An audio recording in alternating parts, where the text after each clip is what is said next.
That was the India story, ladies and gentlemen. At the G20 summit in Bali, Prime Minister Narendra Modi not just met with the leaders of the world, but met at an equal footing. And India's thought about where we need to be going forward as the world together found passage even into the joint statement. Now, what are the diplomatic wins that we can look at this G20 summit in Bali? Let's quickly look at that. The G20 joint declaration cited the PM's advice on war, where he said this is not the time for war, this is the time for peace. This era or this century is not for conflict, not for wars. Built Global Traditional Health Center with the WHO, that's another story. India-bound EVs have also been introduced at the G20. So once again, leading the conversation on climate change, sustainability. Clearance on visa schemes for Indians in the UK and FTA commitments. Ye dosti mazboot hai, united in friendship. That message, that tweet coming in from Rishi Sunak, and also an indication that the FTA could be inked very soon. India assuming the G20 presidency for 2023. But it's not all a bed of roses, ladies and gentlemen. We have a huge challenge. Bharat's vision is finding resonance. But when we set ourselves up or we say that we are willing to take on, then we have to be ready at multiple fronts. And are we ready there? What are the challenges that we will face? Ambassador Prabhu Dayal is with us, and Professor Brahma Chalani, Strategic Affairs expert, also with us. Namaste, gentlemen. Jai Hind. Thank you very, very much. Ambassador Prabhu Dayal, would you see this as a big diplomatic victory, or would you say that we are setting ourselves up for a real test in the days to come? Well, Anand, our G20 presidency comes with a lot of challenges. But every challenge also presents an opportunity. As you said in your introductory remarks, it's not going to be a bed of roses. But then, if we are able to live up to the expectations of not just the other G20 members, but the world community at large, then we would do ourselves proud. I may recall that the IMF Managing Director had said last month that India during its G20 presidency will leave a stamp on the years to come. There's a lot of expectation from India's presidency, but of course, as we agree, it's not going to be an easy task. The world is totally divided, and so is the G20.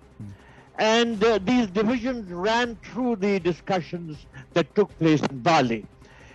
And it's not going to be easy to end the Russia-Ukraine conflict, the consequences of which have been felt in all areas of activity, including economic activities. Now, the G20 is not a political forum. It is not meant to find solutions to political issues. But the Russia-Ukraine war is impacting the global economy in a very serious fashion. The energy crisis, the food shortage, the global inflation, stagflation in various countries, all these are the outcome of the Russia-Ukraine conflict, which has only made things worse than what COVID had already done.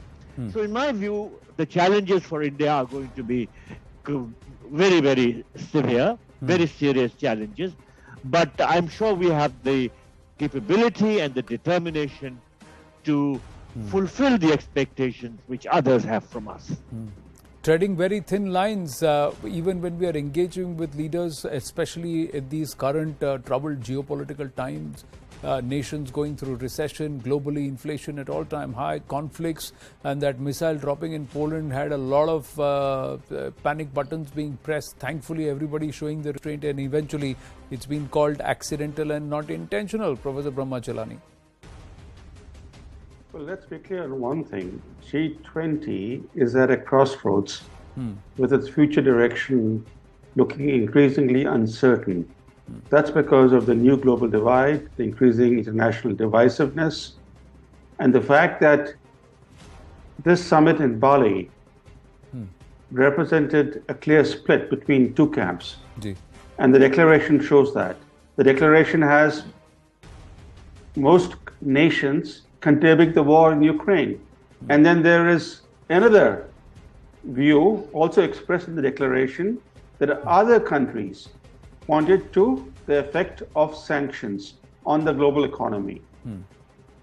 The fact is that the Western sanctions on Russia have helped trigger the global energy crisis, which is haunting the poorer countries in particular, because their energy import bills have shot up. So India's presidency comes at a testing time internationally. As the UN Secretary General recently warned, the world is facing the specter of dysfunction. Global dysfunction is a real threat. And for India, assuming this presidency of the G20 at this time, one thing is clear, that this will be a challenges-filled presidency for India. India will have to resist the kinds of pressures that the Indonesian president had to face. He had to invite the Ukrainian president as a balancing act. He came under pressure from the West to not invite President Putin of Russia, even though the G20 is a consensus-based institution. It works on the basis of consensus decision-making, and you can't exclude any nation from a G20 summit. But the Western bloc piled up pressure on the Indonesian president. It also piled up pressure on the Indonesian president to invite the Ukrainian president, even though Ukraine is not a member of the G20. And the G20 is not a forum for international peace and security. It's a financial and economic institution that was established in the aftermath of the 2008 global financial crisis. And yet, succumbing to the Western pressure, but also seeking to balance the fact that he did invite President Putin of Russia, the Indonesian president extended an invitation to the Ukrainian President Zelensky to address the forum. So these kinds of pressures India will face. And those pressures are going to be quite intense, especially because this proxy war between the West and Russia is escalating. There is no sign of it diffusing. And the prospect that this might actually escalate could make things much more difficult for the global financial and political architecture. So then what's the way forward? What do we need to do as a nation? And also the promise that the Prime Minister has made, the potential that we have tried to showcase. Are we in a position to deliver that, Professor Brahmachani? Well, first, the good news is that if you look at the Bali Declaration, it bears India's imprint. The declaration actually borrows Prime Minister Modi's own words to say that today's era must not be of war. Now, that's exactly what Modi told Putin some time ago. And also the emphasis on multilateralism in the declaration again underscores India's stamp on it.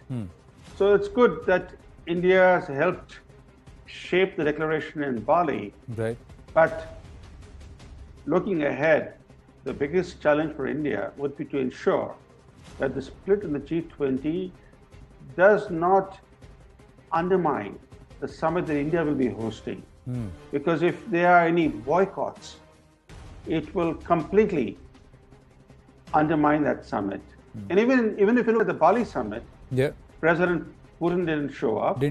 But more than that, the summit was overshadowed by one event, the Xi Jinping-Joe Biden meeting. That meeting of the Chinese and American presidents overshadowed the summit. We don't want in India the G20 summit to be overshadowed by any extraneous meeting of two leaders, right? So we have to ensure that the summit itself in India will not be undermined by any boycott. And two, that the consensus-based decision-making process of the G20 continues.